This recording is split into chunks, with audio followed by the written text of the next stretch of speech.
This is really exciting. Everybody meet Amy Deacon. Amy is a clinical social worker and founder of Toronto Wellness Counseling.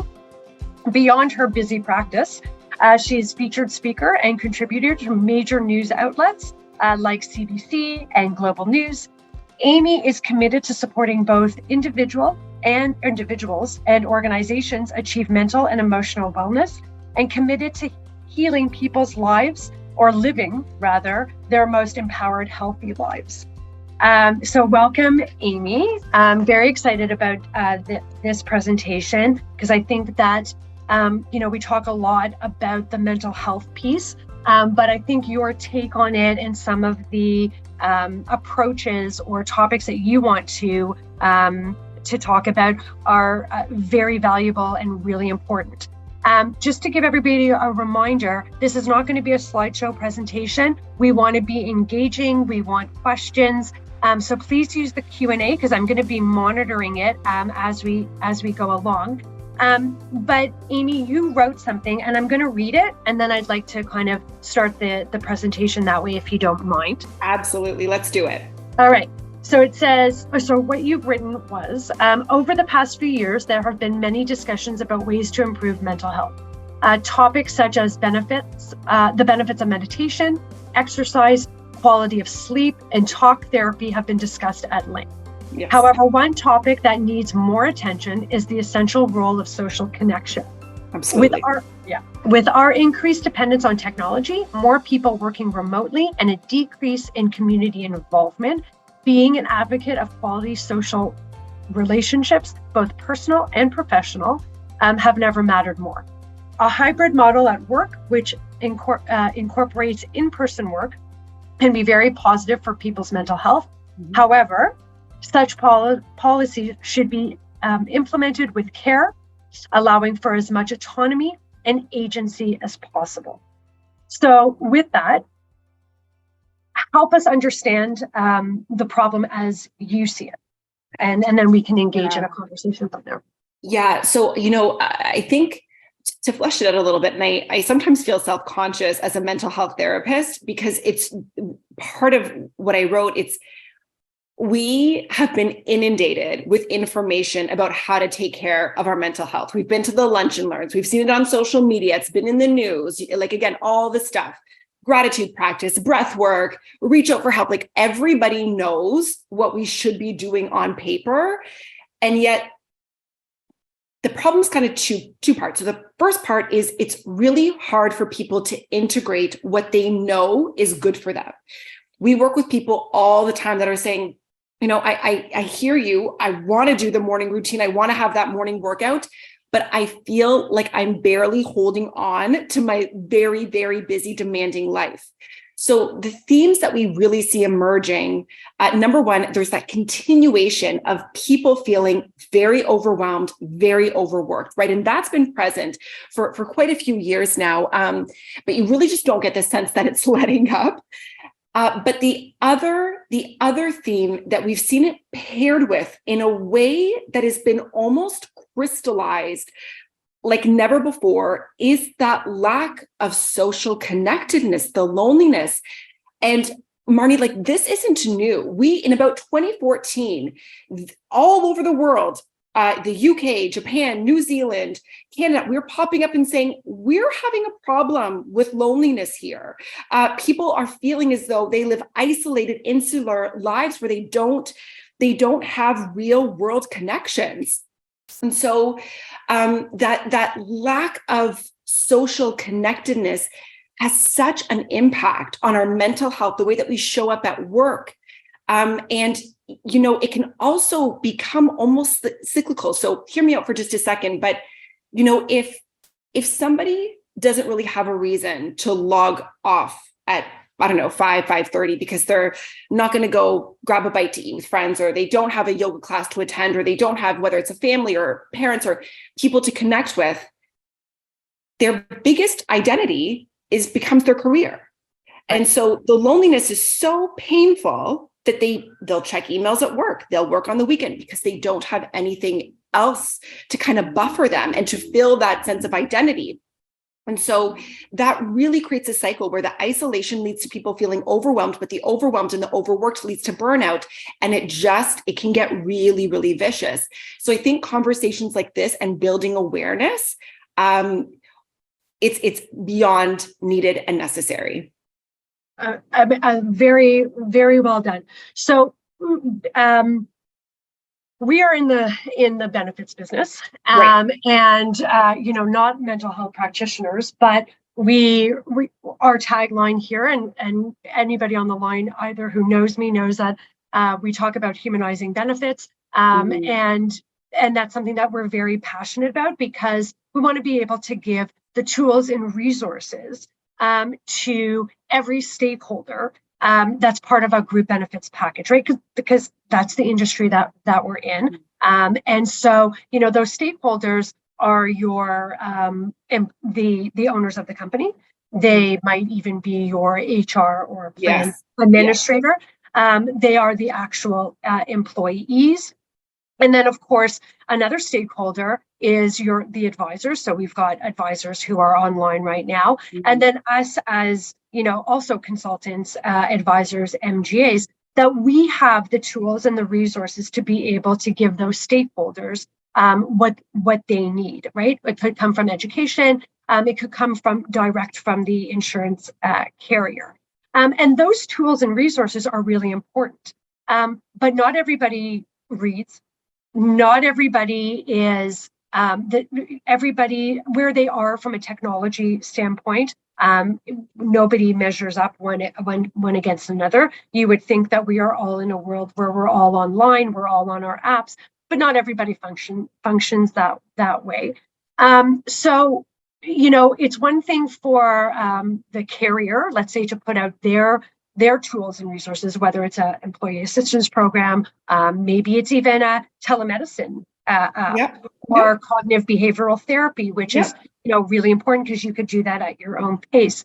But tell me what you think, or I actually wrote the question here. So it's, what strategies do you think employers, and by employers I also mean plan administrators and human resource people, our teams could or should deploy to be more engaged with their, let's say, at-home workforce, right? If they aren't coming into the office, but maybe they are, 100% working from home, how do you engage to maybe anticipate a mental health issue that might be going on, right? Because if everybody was coming to work, and maybe prior to COVID that may have been, but work-life balance, people doing other things, it might be easier to kind of see something, right? You see something, you say something.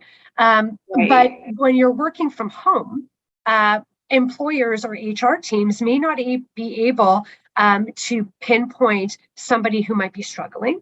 And also that since the technology has gone so far and that everything is online, the work ethic or the impact that somebody could be having on somebody else's work ethic or work could also be an issue. So what do you suggest for HR people or owners of companies to maybe strategize to kind of be alert or, be keen or aware? So you're gonna have to remind me of this. So I want to come back to strategies, but you've touched on some really important points, because I think that with any solid change, you need solid information. So you've touched on a couple of things. I want to just, the discussion about remote work, in-office work, just from a clinical perspective, I think it's important for people to know the statistics. So when somebody is working remote, I'll start. So when somebody's working remote, chances are, what research shows is that the majority of people tend to be more productive. They tend to be more efficient. They can roll out of bed, pour themselves a coffee, hop on, send the emails, do the meetings, like they get a lot of work done. Now, whenever I say this, I always have a few people pull me back, and Marnie, I think you might be one of them, right? That say, I am like a squirrel at home. I get distracted. I can't. So if that's you, you're probably better to go in office. But still, the vast majority of people are, if you're just measuring productivity, they are better remotely. But the catch is this: people that work 100% of the time remote are more prone to burnout. They are more likely to need a leave of absence, and they are more likely to suffer with poor mental health. Because we know from the research that even though we live in such a hyper individualized society, we are wired for connection. We are better people when we spend time in community with others. So another thing that I'll get pushback on is people will say, Amy, I already have friends. They'll say, I have friends, I have community, I like my family, and what I think, again, information is power. And, we're not going to get super political about anything, but I have to say from a clinical perspective and from a culture perspective, in terms of building great collaboration, creativity at work, there is a power in learning how to spend time with people that you don't pick. There is a power in having to set aside differences to get the project done, in having to speak with people that have different lifestyles, different experiences, different histories, different cultures, and learning to find similarities despite the differences. And really, when we are working in 100% remote, and I really do caution that, just professionally, I caution that, because it just puts us at a greater risk of living very insular lives, where we're not forced to kind of be challenged the way that we are in the real world. We don't develop the same resiliency. We're living with algorithms that feed what we believe, and if we don't like what somebody says, we just mute them. It's not a very human way of living, and this exact social decline is what we're seeing. We're missing the connection of humanity. So I hope that kind of clarifies a little bit, and very similar to what we were saying at the beginning. I am a huge advocate of I love a good hybrid model where people get to, get their work done, not be interrupted. But I also love the idea of people spending time with each other in office, to have the meetings, to be collaborative, to be creative. There's so much power. And I think that a nice dynamic between the two can be so fantastic. But moving over to what you were discussing in terms of strategies, I think this information is important. And I think that whether you're HR, whether you're on the board, whether you're an executive member, whether you are a broker, we are all vessels of information and knowledge. And what we're doing when we're in the benefits industry, when we're in HR, when we're in executive teams, what we're trying to do is we're trying to create a workforce, a workspace that is conducive.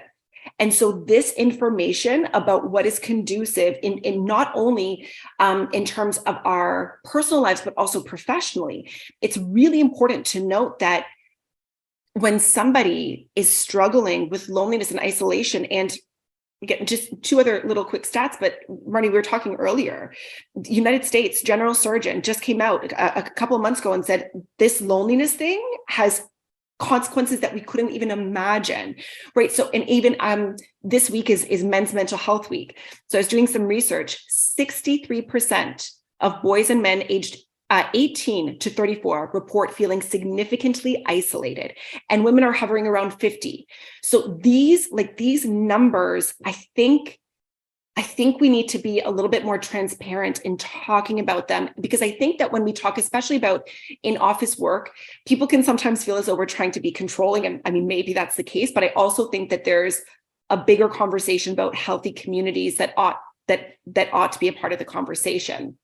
So I think one of the biggest strategies is for each of us to see ourselves as a vessel for information and advocacy and change, and to start to have those conversations. I think, you were talking about those sort of like the collateral programs, right? Where there's ones that focus on health, and there's others that focus on, financial savings. I'm not aware of any programs that specifically focus on kind of boosting your social life, although that would be incredible. I mean, I think that tech has so much capacity. I'm sure it could tackle something like that. But there's another part of me that wonders if this is going to be more grassroots. If this is going to be almost an invitation to bring back like the social committees. Right. And this will be an invitation, for you mentioned those remote workers.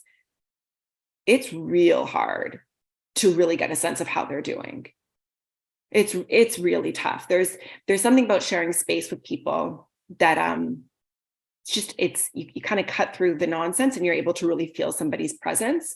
I do still think though that if you are in a situation that for whatever reason 100% remote work is kind of just what it is, I definitely think that for sure bi-weekly calls to check in, and something that I do with my team is we'll kind of say, okay, so let's park the profession for just a second.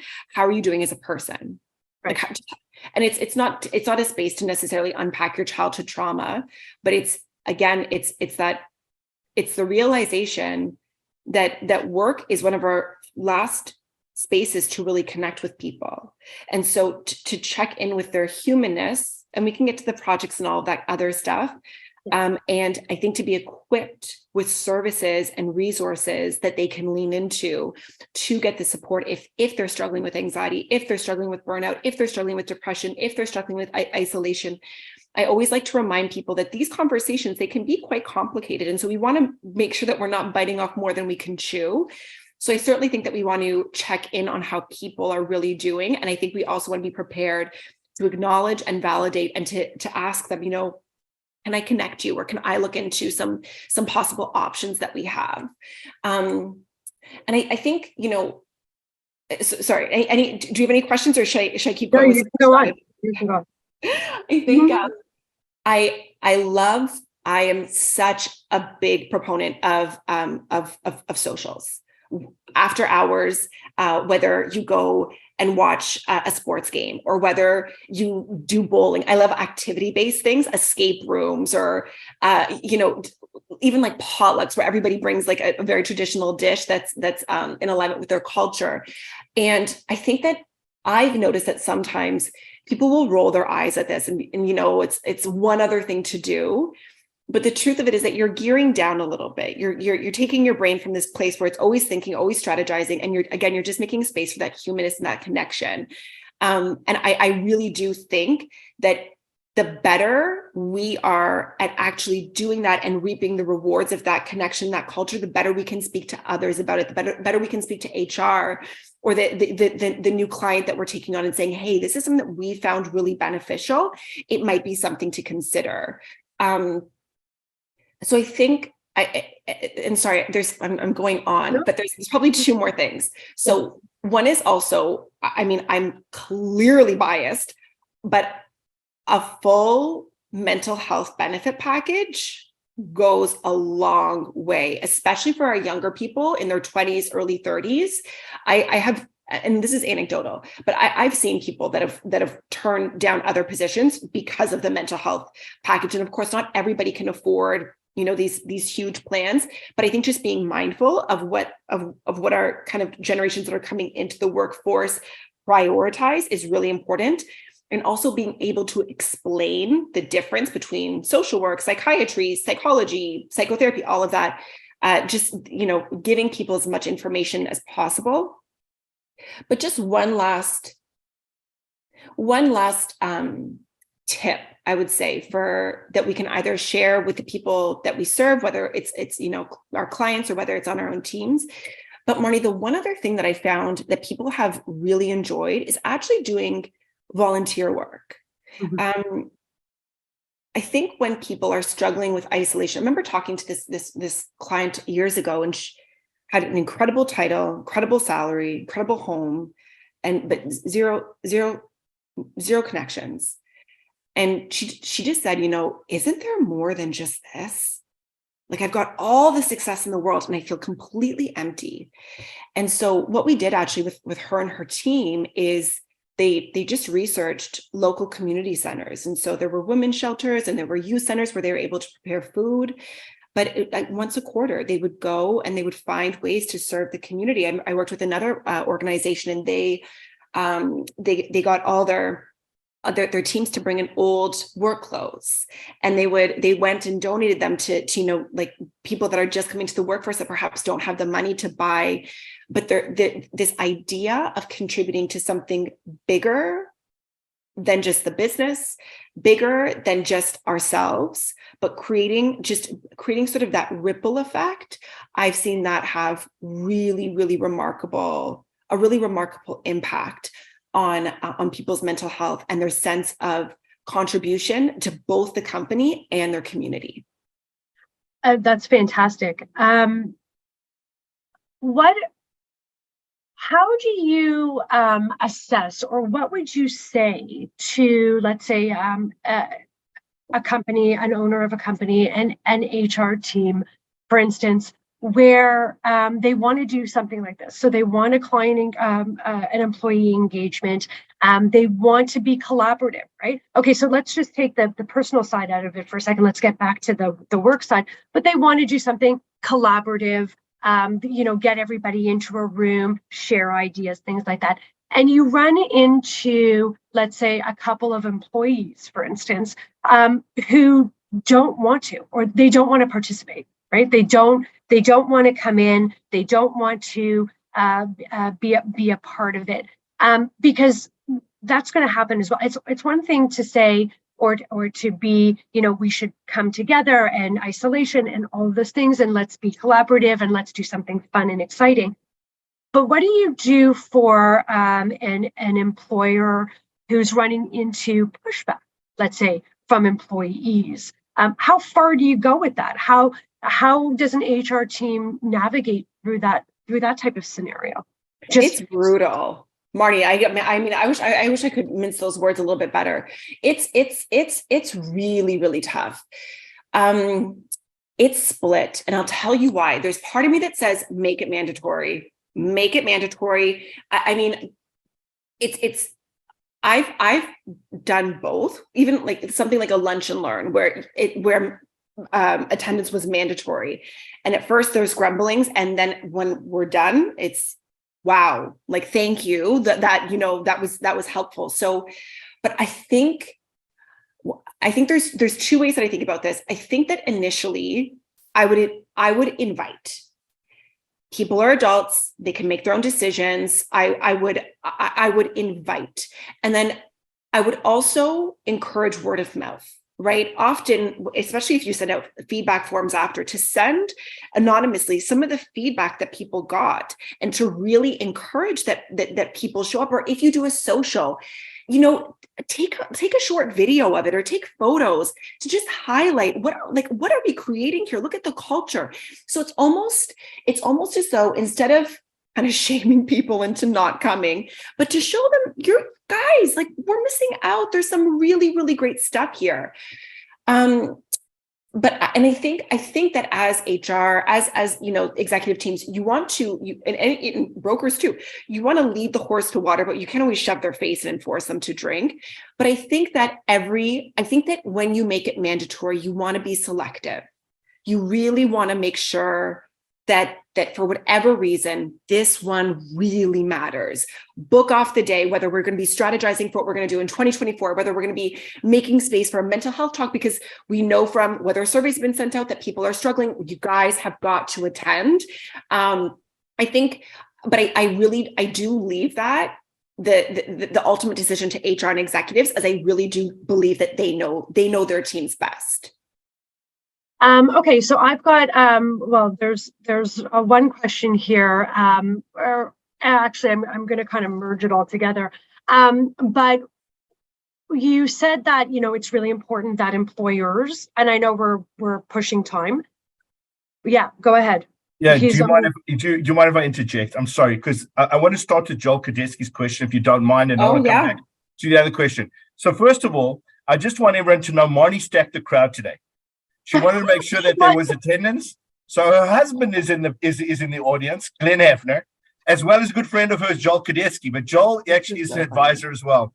Joel, and we'll come back to Glenn's questions. I think it's got relevance, but I think Joel's question is very germane to advisors. He's saying, what can HR people do? What can companies do in terms of adding functionality to their offerings through group insurance companies and others? Are you aware of group insurance tools beyond maybe EAP? He suggested EAP, but mental health tools. Are there other kinds of services that you believe that the employer can leverage within the insurance company deliverables that can create more, that can be utilized to create community?